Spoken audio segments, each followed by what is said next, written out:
Hola queridos amigos, escuchas, lectores, hermanos en Cristo Jesús. Soy Chuchín, el lector del Catecismo. El día de hoy continuaremos con la lectura del Catecismo de la Santa Iglesia Católica. Por cierto, hoy se celebra la fiesta de San Juan, apóstol evangelista. Y pues bueno, me gustaría leer el Evangelio, que lo meditemos un poquito en la lectura del Santo Evangelio según San Juan. Gloria a ti, Señor.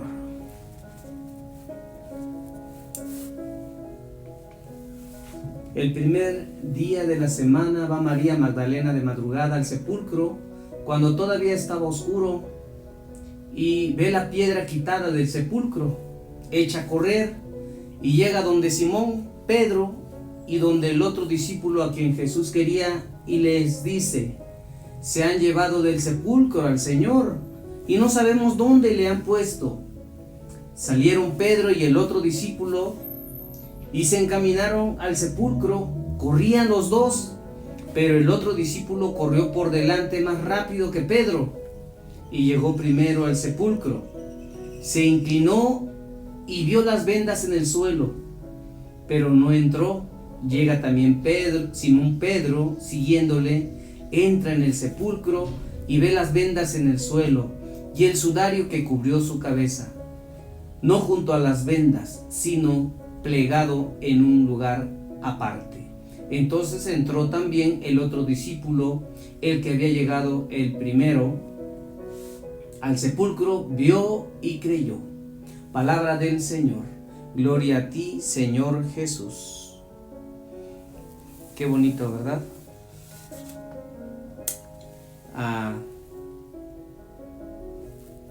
Festejando a San Juan Evangelista, pues hoy tocó la lectura de este Santo Evangelio según San Juan del capítulo 20, versículo del 1 al 8. Pues bueno, iniciamos entonces. ¿Qué les parece con el librito de las preguntas y respuestas? Dice la primera pregunta: ¿quién es el hombre? Bien sencillo, ¿verdad? El hombre es una criatura racional hecha por Dios a su imagen y semejanza, compuesto de cuerpo y alma.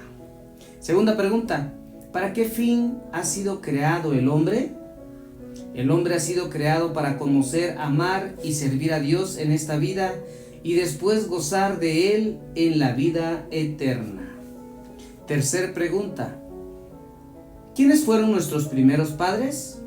Nuestros primeros padres fueron Adán y Eva, creados por Dios en estado de justicia original. Hermoso. Recuerden: lápiz, pluma, papel, un libro, una libreta, su catecismo, la Biblia, y continuamos entonces. La lectura del día de hoy, estamos en el artículo 4 del Catecismo de la Santa Iglesia Católica y dice: Jesucristo padeció bajo el poder de Poncio Pilato. Pilato fue crucificado, Jesucristo padeció bajo el poder de Poncio Pilato, fue crucificado, muerto y sepultado. Eso es lo que quise decir. Ese es el concepto o el contexto en el que vamos a entrar. Numeral 571. El misterio pascual de la cruz y de la resurrección de Cristo está en el centro de la buena nueva que los apóstoles y la iglesia, a continuación de ellos, deben anunciar al mundo. El designio salvador de Dios se ha cumplido de una vez por todas, según Hebreos 9, versículo 26, por la muerte redentora de su Hijo Jesucristo. Numeral 572. La iglesia permanece fiel a la interpretación de todas las escrituras dada por Jesús mismo, tanto antes como después de su Pascua. ¿No era necesario que Cristo padeciera eso y entrara así en su gloria? Según Lucas 24, versículos 26, 27 y luego del 44 al 45. Los padecimientos de Jesús han tomado una forma histórica concreta por el hecho de haber sido reprobado por los ancianos. los sumos sacerdotes y los escribas, según Marcos 8, versículo 31, que le entregaron a los gentiles para burlarse de él, azotarle y crucificarle, según Mateo 20, versículo 19. Numeral 573. Por lo tanto, la fe puede escrutar las circunstancias de la muerte de Jesús que han sido transmitidas fielmente por los evangelios e iluminadas por otras fuentes históricas a fin de comprender mejor el sentido de la redención. Párrafo 1. Jesús e Israel. Numeral 574. Desde los comienzos del ministerio público de Jesús, fariseos y partidarios de Herodes, junto con sacerdotes y escribas, se pusieron de acuerdo para perderle. Por alguna de sus obras, expulsión de los demonios, perdón de los pecados, curación en sábado, interpretación original de los preceptos de pureza de la ley, familiaridad con los publicanos y los pecadores públicos. Jesús apareció a algunos malintencionados, sospechoso de posesión diabólica. Se le acusa de blasfemo y de falso profetismo, crímenes religiosos que la ley castigaba con pena de muerte a pedradas. Hace un poquito más de 2000 años. Número 575. Muchas de las obras y de las palabras de Jesús han sido pues un signo de contradicción para las autoridades religiosas de Jerusalén, aquellas a las que el Evangelio de San Juan denomina con frecuencia los judíos, más incluso que a la generalidad del pueblo de Dios. Ciertamente sus religiones con los fariseos no fueron solamente polémicas, fueron unos fariseos los que le previnieron del peligro que corría. Jesús alaba a algunos de ellos como al escriba de Marcos, capítulo 12, versículo 34, y come varias veces en casa de los fariseos. Jesús confirma doctrinas sostenidas por esta élite religiosa del pueblo de Dios: la resurrección de los muertos, las formas de piedad, limosna, ayuno y oración, y la costumbre de dirigirse a Dios como Padre. Carácter central del mandamiento del amor a Dios y al prójimo. Numeral 576. A los ojos de muchos en Israel, Jesús parece actuar como contra las instituciones esenciales del pueblo elegido en esos entonces, contra la sumisión a la ley en la integridad de sus prescripciones escritas y para los fariseos, según la interpretación de la tradición oral, contra el carácter central del templo de Jerusalén como lugar santo donde Dios habita de una manera privilegiada. Contra la fe en el Dios único, cuya gloria ningún hombre puede compartir. Punto número 1. Jesús y la ley. Numeral 577. Al comienzo del Sermón de la Montaña, Jesús hace una advertencia solemne presentando la ley dada por Dios en el Sinaí con ocasión de la primera alianza, a la luz de la gracia de la nueva alianza. No penséis que he venido a abolir la ley y los profetas. No he venido a abolir, sino a dar cumplimiento. Sí, os lo aseguro, el cielo y la tierra pasarán antes que pase una i latina o un ápice de la ley sin que todo se haya cumplido. Por tanto, el que quebrante uno de estos mandamientos menores y así lo enseña a los hombres será el menor en el reino de los cielos. En cambio, el que los observe y los enseñe, ese será grande en el reino de los cielos, según Mateo 5 del versículo 17 al 19. Número 578.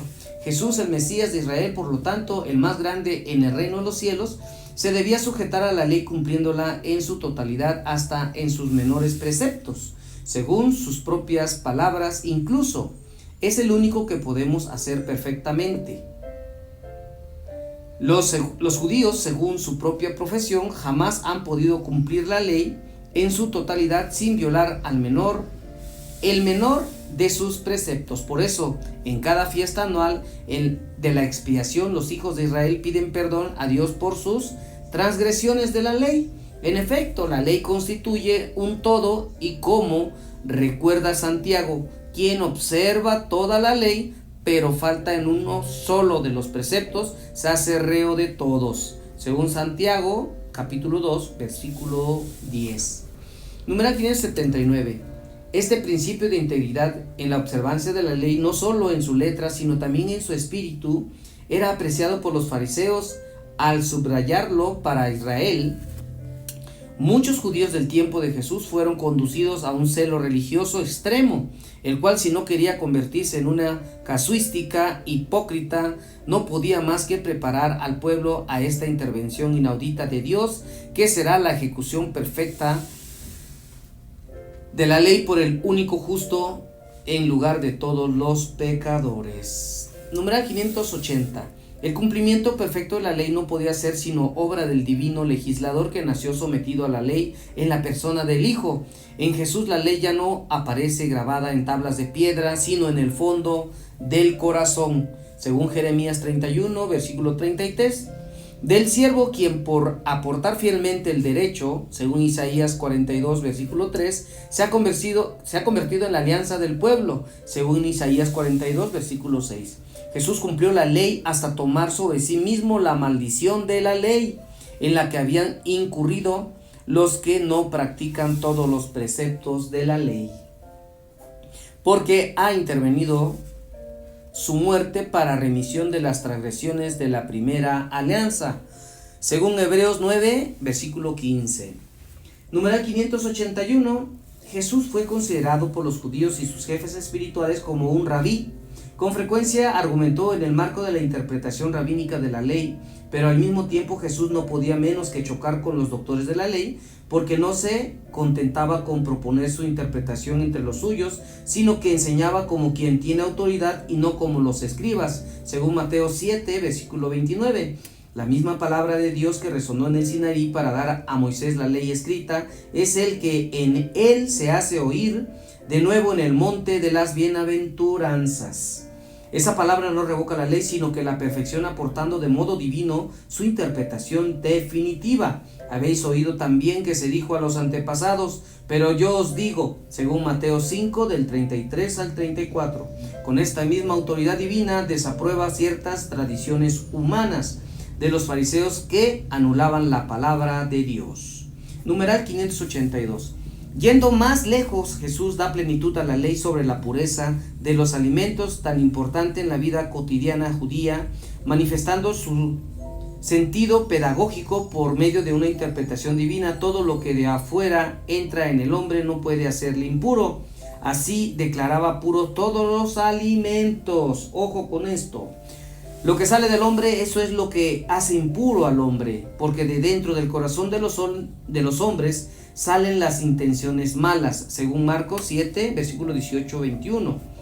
Jesús, al dar con autoridad divina la interpretación definitiva de la ley, se vio enfrentado a algunos doctores de la ley que no recibían su interpretación a pesar de estar garantizada por los signos divinos con que la acompañaba. Esto ocurre en particular respecto al problema del sábado. Jesús recuerda frecuentemente con argumentos rabínicos que el descanso del sábado no se quebranta por el servicio a Dios o al prójimo que realizan sus curaciones. Recuerden darle like, compartir y suscribirse. Pidamos por los enfermos, oremos por los enfermos, por la salud del Papa Francisco, por toda la Santa Iglesia, especialmente por los más necesitados, por los pobres, por los que no tienen trabajo, por los que no tienen fe, esperanza y caridad, por los que nos falta conocer más del catecismo, de la historia de la salvación, de esta obra redentora de nuestro Señor Jesucristo. Que Dios nos ampare, nos proteja, nos fortalezca, aumente nuestra fe, nuestra esperanza y nuestra caridad. Por Cristo nuestro Señor. Amén. Recuerden, soy Chuchín el Catequista. Nos vemos pronto si es la voluntad de Dios.